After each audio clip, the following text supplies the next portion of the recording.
Hello people, welcome back into this channel, and in this video I will like to show you the way how to activate the iMessage on your iPhone so that you can send a message with your friends through iPhone messages. So the thing you have to do is just go open your settings, and right after that you just need to scrolling down until you find messages. And whenever you got them, you just need to click it. And now if you want to activate the iMessages application, you just need to take a look on this part, the iMessage, and you just need to turn this button on.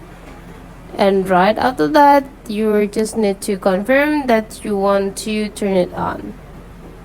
So that is the way how to activate the iMessage on your iPhone.